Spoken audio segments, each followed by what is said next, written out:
Singapore में Marina Bay Sands की construction के दौरान इंजीनियर्स को एक ऐसा चैलेंज फेस करना पड़ा जो उनके वहमो गुमान में भी नहीं था। बिल्डिंग डिजाइन के हिसाब से इसमें 3 टावर्स के ऊपर एक स्काई पार्क भी बनना था, जिसका साइज यूएस नेवी के निमिट्स एयरक्राफ्ट कैरियर से भी बड़ा होना था। एंड उस टाइम पर जब 3 टावर्स के ऊपर स्काई पार्क बनने का वक्त आया तो इंजीनियर्स ने बिल्डिंग के डिजाइन में एक मेजर फॉल्ट पकड़ लिया।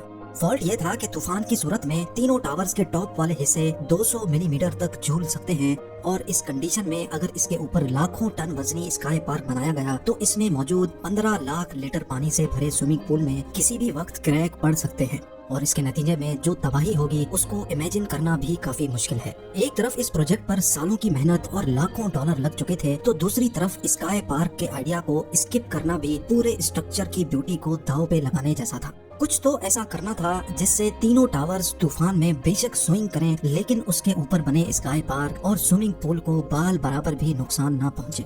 मरीना बे सैंड्स की कंस्ट्रक्शन के दौरान ये खड़ा होने वाला ऐसा मसला था जो पूरी कंस्ट्रक्शन और आर्किटेक्चर टीम को महंगा पड़ रहा था। लेकिन फिर हुआ एक चमत्कार।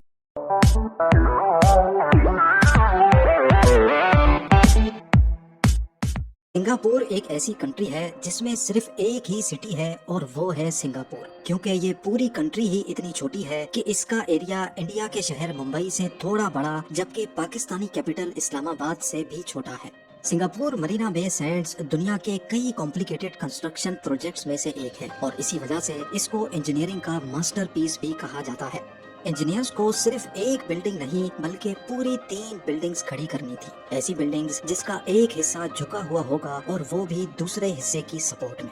$8 बिलियन या फिर 60,000 करोड़ रुपयों की लागत से बनाए जाने वाले इस प्रोजेक्ट में 680 फीट ऊंची 3 बिल्डिंग्स के साथ साथ एयरक्राफ्ट कैरियर से भी बड़ा स्काई पार्क, 200 फीट ऊंचा आर्ट्स म्यूजियम और एक फ्लोटिंग एंटरटेनमेंट पवेलियन भी बनना था, और वो भी पानी के ऊपर। जितनी कीमत में मरीना बे सैंड्स बनाया गया था, उसमें 5 बुर्ज खलीफा जैसी बिल्डिंग्स भी तैयार हो सकती थी। और अगर मेहनत की बात की जाए तो इस शाहकार को बनाने में हैरत अंगेज तौर पे 16,500 वर्कर्स एक साथ काम करते थे।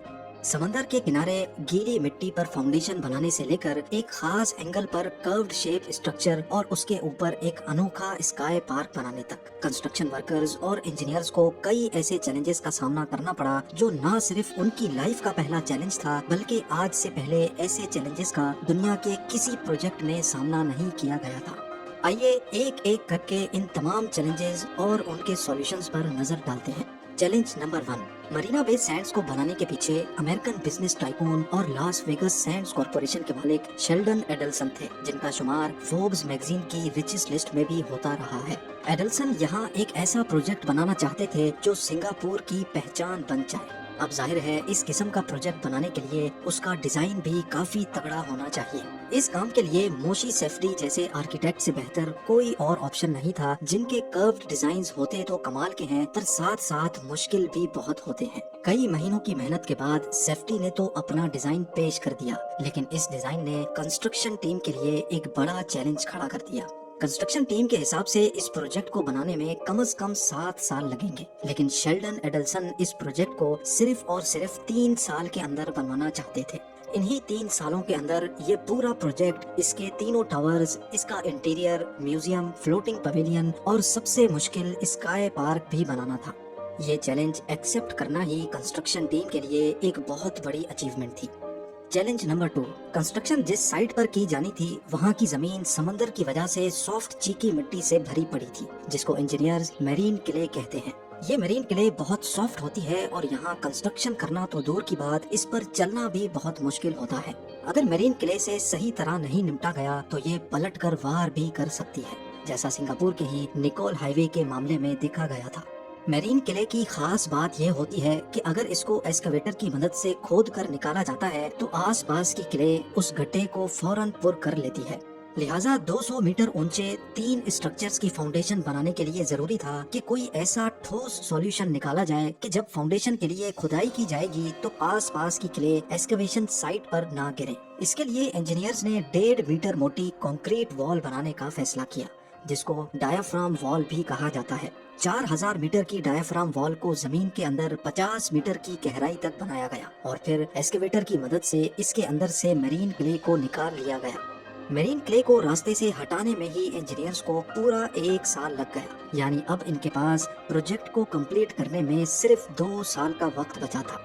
چیلنج نمبر 3، میرین کلے سے چھٹکارا پانے کے بعد انجینئرز کے پاس پورے مرینا بے سینڈز کو کمپلیٹ کرنے میں صرف 2 سال کا وقت بچا تھا، اور یہ واقعی ایک بہت مشکل ٹاسک تھا۔ انجینئرنگ ٹیم نے ہار نہیں مانی اور فیصلہ کیا کہ اس پروجیکٹ کے ہر ایک حصے کی کنسٹرکشن ایک ساتھ ہی کی جائے گی، لیکن اس کے لیے ورکرز کی بہت بڑی تعداد ریکوائرڈ تھی۔ حیرت انگیز طور پہ 16,500 ورکرز کو دن رات شفٹوں میں کام کرنے کے لیے ہائر کیا گیا۔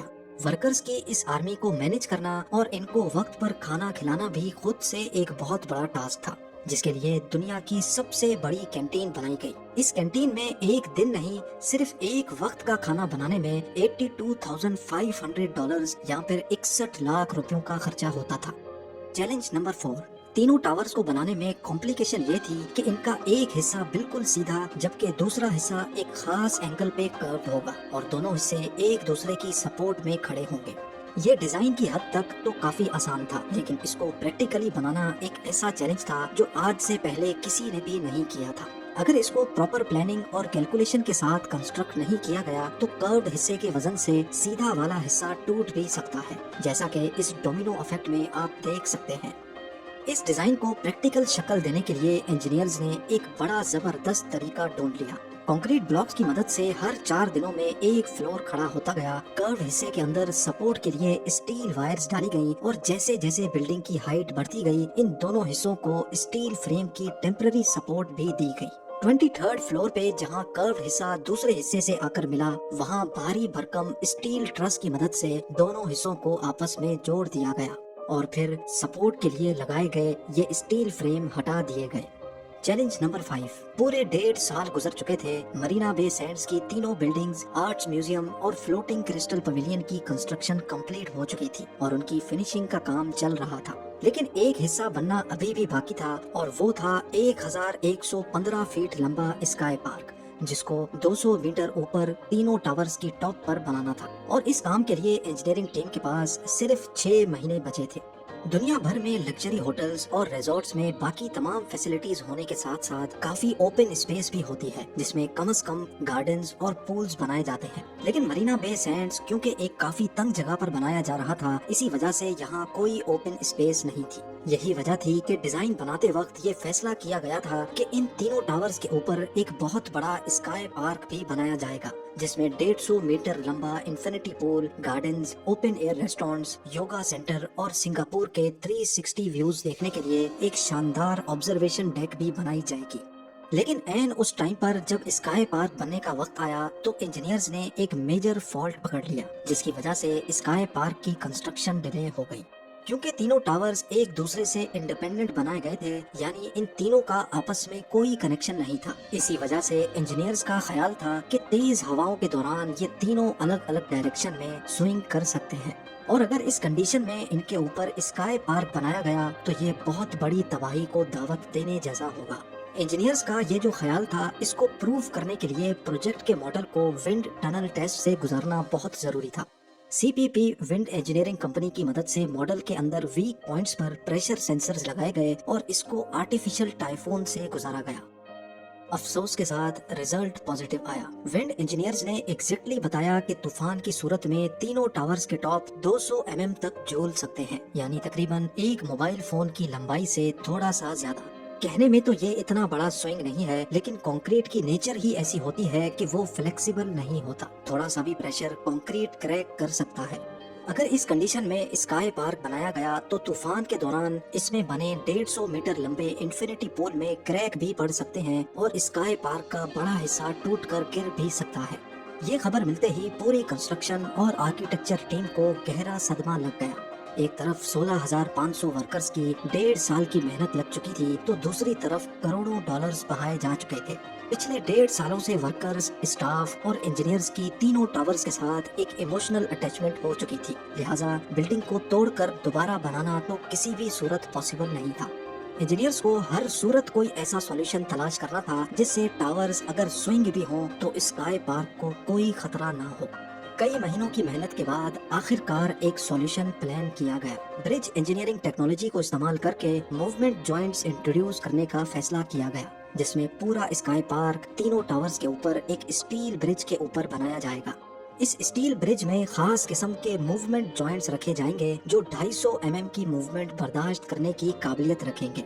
ये सॉल्यूशन सबको समझ आ रहा था, लेकिन इसके लिए जरूरी था कि स्काई पार्क को 3 अलग अलग हिस्सों में बनाया जाए, यानी 150 मीटर लंबा इन्फिनिटी पूल बनाना अब पॉसिबल नहीं था। इंजीनियर्स ने फैसला किया कि इन्फिनिटी पूल को 50-50 मीटर के 3 पोल्स में डिवाइड कर दिया जाएगा और इनके दरमियान मूवमेंट्स के लिए कुछ स्पेस रख दी जाएगी।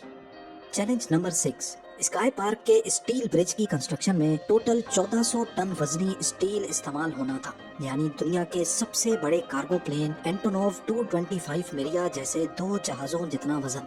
इतना ज्यादा वजन 200 मीटर की ऊंचाई तक पहुंचाना इम्पॉसिबल था। लिहाजा स्काई पार्क की कंस्ट्रक्शन को 14 सेगमेंट्स में डिवाइड करके ऊपर जाकर उनको असेंबल करने का फैसला किया गया। 14 स्टील के बड़े बड़े स्ट्रक्चर्स को टावर के टॉप पर लेकर जाने के लिए स्विस फ्रेंच कंपनी VSL की मदद से दुनिया की सबसे बड़ी लिफ्ट लगाई गई, जो 16 घंटों में सिर्फ एक हिस्से को ऊपर तक पहुंचा सकेगी। लिफ्टिंग का प्रोसेस अभी स्टार्ट ही किया था कि समंदरी तूफान का खतरा मंडलाने लगा। तूफान की सूरत में लिफ्ट से लटका 100 टन का ये स्टील स्ट्रक्चर स्विंग करके टावर को भी नुकसान पहुंचा सकता है और बदकिस्मती से गिर भी सकता है। सुबह को स्टार्ट होने वाला लिफ्टिंग प्रोसेस पहले कई घंटों तक तूफान की वजह से बीच में सस्पेंड रहा और फिर आखिरकार आधी रात को फ्रेम का पहला हिस्सा टॉप तक पहुंचने में कामयाब हो गया। इसी तरीके से एक एक करके पूरे 1400 टन का स्टील स्ट्रक्चर लिफ्ट किया गया और उसको असेंबल करके स्काई पार्क कंप्लीट कर लिया गया। जहां मरीना बे सैंड्स की कंस्ट्रक्शन 2009 में कंप्लीट होनी थी, स्काई पार्क की वजह से 1 साल डिले के बाद 2010 में कंप्लीट हुई। आज मरीना बे सैंड्स रोजाना लाखों विजिटर्स को होस्ट करता है, लेकिन हिस्ट्री में ये बात हमेशा याद रखी जाएगी कि इस इंजीनियरिंग मास्टरपीस के पीछे 16,500 वर्कर्स की खून पसीने की मेहनत शामिल है।